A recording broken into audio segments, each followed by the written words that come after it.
മണിപ്പൂരിൽ വീണ്ടും സംഘർഷം ആളുകയാണ്. ഇംഫാലിൽ മുഖ്യമന്ത്രിയുടെ വീട്ടിലേക്ക് പ്രതിഷേധക്കാർ അതിക്രമിച്ച് കയറാൻ ശ്രമിച്ചു എന്നാണ് അവിടെ നിന്നുള്ള പുതിയ വിവരം. മന്ത്രിമാരുടെയും MLA-മാരുടെയും വീട് കേന്ദ്രീകരിച്ചും പ്രതിഷേധം കനക്കുന്നുണ്ട്.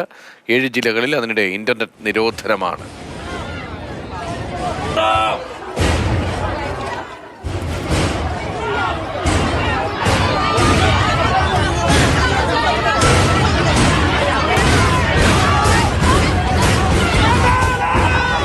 അർജുൻ വിവരങ്ങളുമായി. അർജുൻ, ശ്രീലങ്കയിൽ നമ്മൾ കണ്ടാണ് പ്രധാനമന്ത്രിയുടെയും പ്രസിഡന്റേക്ക് വീട്ടിലേക്ക് ആളുകൾ ഇരച്ചെത്തുകയും അടുക്കളയിൽ കയറുകയും സ്വിമ്മിംഗ് പൂളിൽ ചാടുകയും ഒക്കെ ചെയ്യുന്നത്. ഇപ്പോൾ മണിപ്പൂരിൽ പ്രധാനപ്പെട്ട ആളുകളുടെ, മുഖ്യമന്ത്രി ഉൾപ്പെടെയുള്ളവരുടെ വീടുകളിലേക്ക് ഇങ്ങനെ പ്രതിഷേധക്കാർ എത്തുന്ന സ്ഥിതി എങ്ങനെയാണ് അവിടെ ഉണ്ടാകുന്നത്?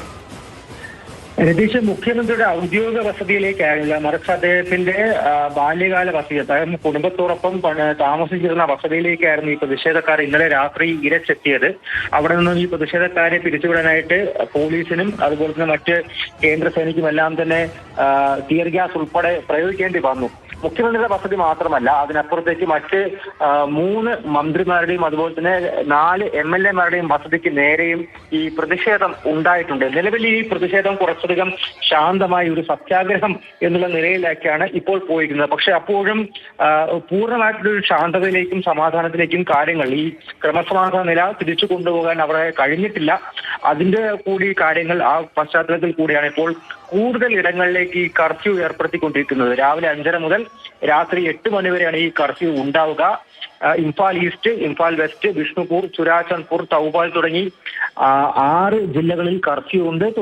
മാത്രമല്ല 7 ജില്ലകളിൽ ഇപ്പോൾ ഇന്റർനെറ്റ് നിരോധനവും ഏർപ്പെടുത്തിയിട്ടുണ്ട്. കഴിഞ്ഞ വെള്ളിയാഴ്ച ഈ മെയ്തി സംഘടനയിൽപ്പെട്ട 6 പേരുടെ 8 മാസം പ്രായമായിട്ടുള്ള കുഞ്ഞുൾപ്പെടെ 6 പേരുടെ മൃതശരീരങ്ങൾ അത് കുക്കി വികരണവാദികൾ തട്ടിക്കൊണ്ടുപോയി കൊലപ്പെടുത്തിയതാണ് എന്നുള്ളതാണ് പ്രധാനപ്പെട്ട ആരോപണം.